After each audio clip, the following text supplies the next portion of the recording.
नहीं, सबसे पहले तो बधाई के पात्र हैं आईआईएम मुंबई के डायरेक्टर प्रोफेसर मनोज तिवारी, उनकी सारी की सारी टीम इस आयोजन के लिए, और एक श्रेष्ठ संस्थान जिसने स्टार्टअप की दुनिया में देश में एक अपना नाम कमाया है। 3 यूनिकॉर्न यहां से निकले हैं, 140-45 से अधिक स्टार्टअप, कामयाब स्टार्टअप। और जैसे आपने कहा कि मोदी जी ने 10 वर्षों में स्टार्टअप मूवमेंट को विशेष बल देते हुए एक स्टार्टअप पॉलिसी भी रोल आउट की थी।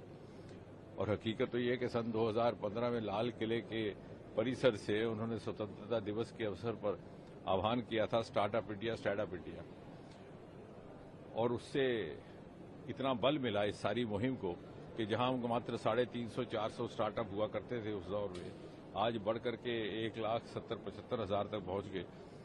दुनिया में स्टार्टअप के इकोसिस्टम में हम तीसरे दर्जे में आन खड़े हुए, और बहुत से ऐसे क्षेत्र जिनको ना पहले कभी तराशा गया ना तलाशा गया। मुंबई शहर में खड़े होकर, मुंबई नगरी में खड़े होकर के जो समुद्र तट है इसकी और कभी किसी ने नजर नहीं दौड़ाई थी।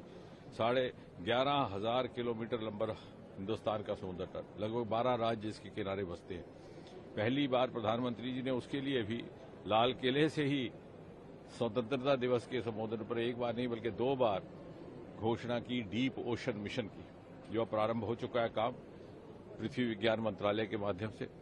इतनी अपार संपत्ति छिपी हुई है भारत के सागर में, चाहे इसमें फिशरीज हैं, मेटल्स हैं, मिनरल्स हैं, और आने वाले समय में भारत को चौथे दर्जे से ऊपर की अर्थव्यवस्था बनाने में उनका योगदान रहेगा। इसी प्रकार स्पेस, ये मोदी जी के ही कारण संभव हो सका कि इतने सालों से जो एक सीमित दायरे में काम करने वाले सेक्टर थे उनको खोल करके प्राइवेट पार्टिसिपेशन के लिए खोल दिया गया। चाहे वो स्पेस था, चाहे इस वर्ष तो न्यूक्लियर सेक्टर को भी खोलने का ऐलान कर दिया गया। और स्पेस में हम मात्र सिंगल डिजिट स्टार्टअप हुआ करते थे, आज 300 से अधिक बढ़ गए। हमारी स्पेस इकॉनमी नाम मात्र थी, आज $8 बिलियन।